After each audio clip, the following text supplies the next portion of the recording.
we're rolling. Okay, Yep. well, welcome to Entrepreneurs and Fuego. You see, we're talking already about your last name and We're everything live. else. This is unedited, so this probably go in our Sure. thing. And welcome, Thank you.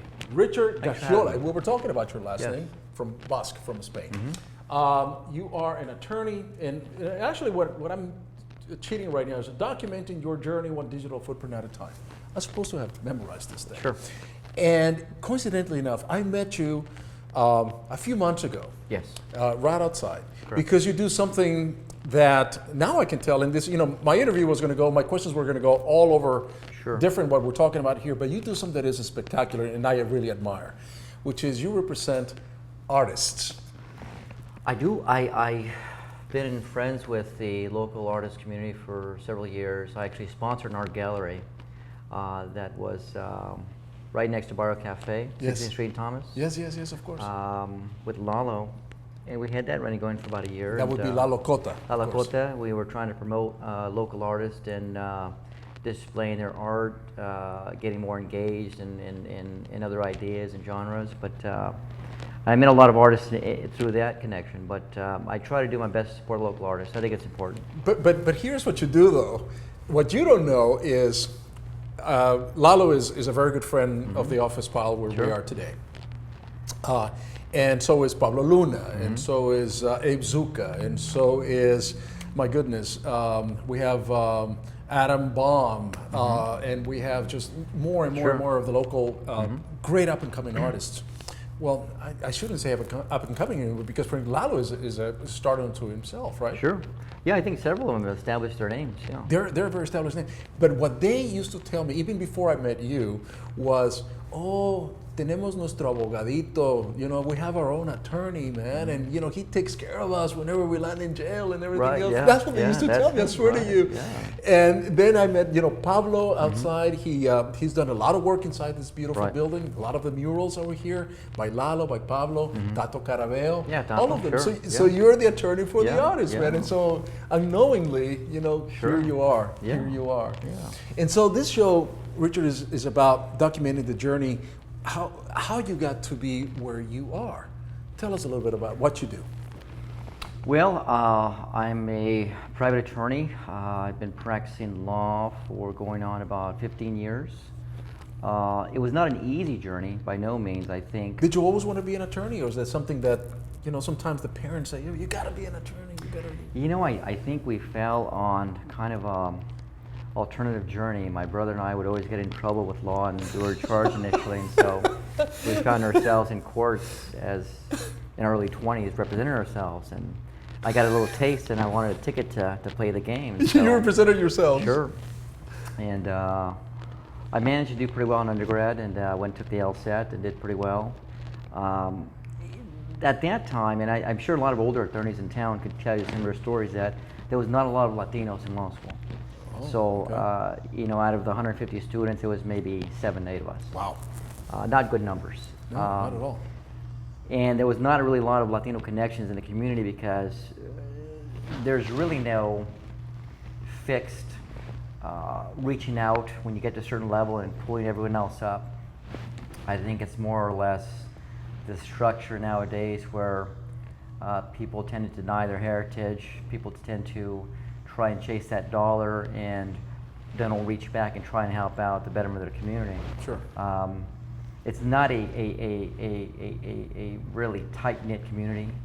You could analogize with other ethnic groups that are really tight-knit in professionalism and advancement, but Sure. Latinos have a long way to come in that regard. Why? Why is that, you think? I just don't think that there is a really solidified movement in Latino professionals to go back as a unit to promote altruistically. I mean, you have Los Abogados, you have Sure. other organizations, but Sure. and they do some general charities, but you don't really have those going back into finding young, bright minds in the legal community, doing everything you can to facilitate their undergraduate, to get them into law school, and to still be there to make sure they're going to graduate and be successful. One of the things, one of the missions of this particular show, of our foundation, is precisely this, because somebody watching this interview, somebody listening to this interview, is going to say, you know what, I can be like him. maybe I got a little bit of trouble with the law myself when I was a younger guy, but I want to be like him. And there's that hope, you know, and something that you said, yeah, I can be that, and that's what this show is all about. Yeah, listen. I look back today, and it's really mind-boggling to go back in time and say that I'm a practicing attorney for 15 years. I shouldn't be here. I shouldn't have a law license, because we were on our way out to really get into some heightened crime that would amount to many years in prison. And a lot of my friends did. A lot of my family members did. My father's family. So are you a native of Phoenix, or? We came from LA, okay, but we grew up in Arizona. But it's a choice that you have to make as a young adult. Do you want to get somewhere in life? Do you want to elevate yourself? Do you want to have that ability to be objective in analyzing everything that comes before you in life? And do you want to give back to the community? And as a youngster, I was able to formulate that on my own and make a path, and then take a little bit of perseverance learning from my mother not to give up. And I was going to say, at what point in time did you come to that sense? Because you had to have some type of maybe mentor or some hero, or your mother even, or something, some voice that made you recapacitate and said, all right, this is what I need. Yeah, I talk about this often. I think for me, I started college. Financially, I couldn't do it. Even working jobs. Dropped out, went back 3-4 years later. Met a young lady. Her father was an attorney, and he was the first one that I was able to sit down across like we're discussing and think about the future. Ask yourself intuitive questions. Do you have the ability? Do you want to have the ability? You had not thought of yourself that way. No, until because you you have this limited mindset, right, coming from a very impoverished background with limited education in the parents, and there's really no successful people around you that you can say, oh, well, I want to aspire to be this or that. Sure. So I think that was the first one to put me on the right track. Going through trials and tribulations, getting into law school, I met a guy named Tom Chandler. He was instrumental in Arizona. He was the go-to guy in the 80s and 90s if you wanted to be the governor, if you wanted to be a senator, if you wanted to come here and run for a political office, you talk to Tom Chandler. I was fortunate enough to have the ability to work for Tom in Tucson at his firm, but for Tom's efforts, I would not be an attorney. And so I've always looked at that experience in a sincere effort to give back to other people as much as I can.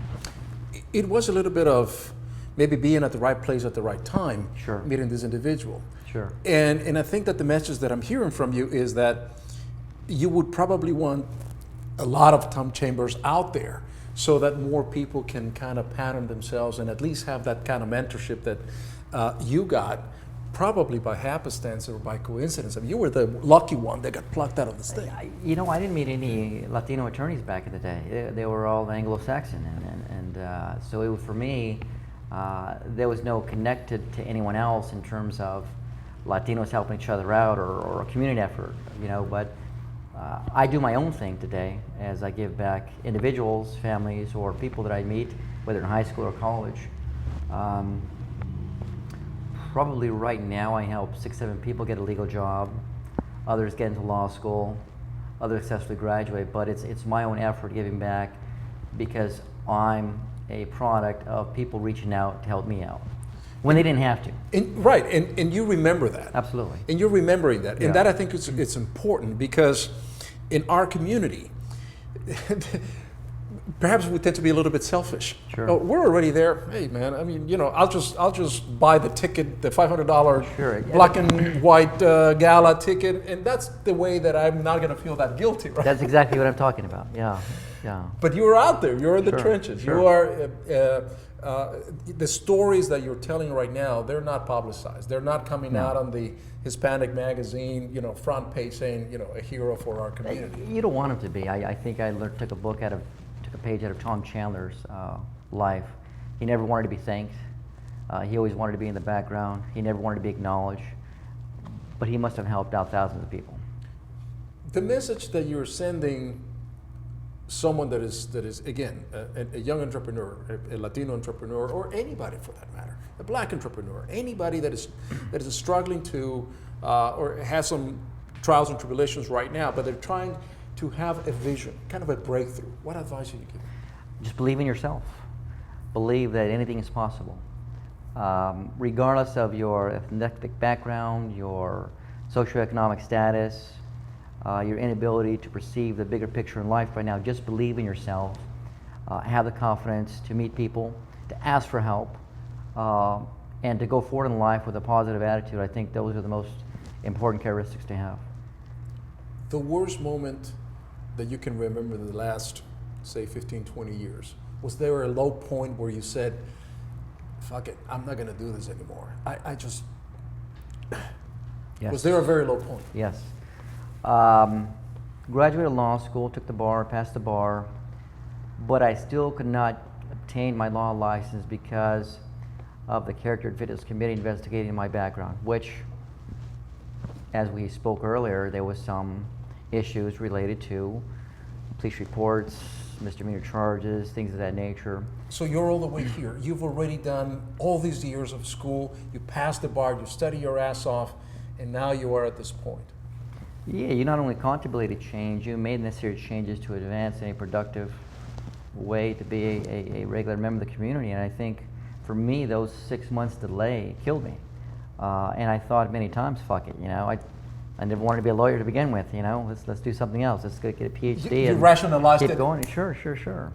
But it was Tom who stepped up again, went with me to the full-blown hearing, spoke 10 words, sat down, and 2 days later I got my law license. What was that moment like? It was incredible because they notified Tom, not me. And I remember Tom called me in his office and he said, He didn't tell you that news over the phone. He says, you got to come to my office. I know that you've been working relentlessly, filing all these lawsuits against the state bar and this and that, and just promise me to put everything aside. Here's your ticket, and just abide by what I try to create, the character that I wanted you to have, and remember that. And so, not a day goes by that I don't reflect on Tom. I got a large picture in my office with his handwritten letters that are very touching and telling. But it's a personal, humanistic moment when someone reaches out altruistically with expectation of nothing in return, just to help you out, just to see something in you. And I think for me, I see a lot of those traits in others, striving to be somebody, striving for more success, striving to get to that point. And I always think, who's helped me in the past? I have an obligation to help others. You feel an obligation, and that's amazing because you got a gift. You got a gift from this gentleman from Tongue, and he gives you that opportunity that he didn't have to give you. He could have just gone on with his business, right? Sure. I mean, he's Yeah. fine. Who was I? Nobody. Yeah. And you want to give that back. Absolutely. Absolutely. No question. So I have a sense of what you're trying to do here, and I knew it was something bigger than when I came here and I met you briefly. But you're on that path to really develop young entrepreneurs, to believe in themselves, to grow, to develop those business mindsets, to help others, to really embrace that American spirit of pulling yourself with bootstraps, regardless of your current situation. And that's impressive. It's difficult, first of all, it's difficult to believe in yourself sometimes. And you go through your trials and tribulations and your ups and downs, and you, right there when you're at the trough, at the very bottom, you doubt yourself. And then you remember why you're doing this thing. Sure. And then you go, all right, I gotta get up. Remember the hard times. Yeah. Remember the hard times. You gotta get up. You gotta get up. Get up. Get up. Get up. Get up. And that little voice, I'm sure, kept ringing in your ear. You keep ringing in your ear. You can't give up. You can't give up. You can't give up until you get that phone call. Come to my office. Here's your ticket. You're on your way. Sure. And when that happened, then that's it. I mean, you didn't squander that opportunity, which is another thing. You took advantage of that opportunity and made it your own. Sure. Yeah. Yeah, I think that's just the essence of life, once you accept the opportunities within yourself. And like we were talking about earlier, the confidence.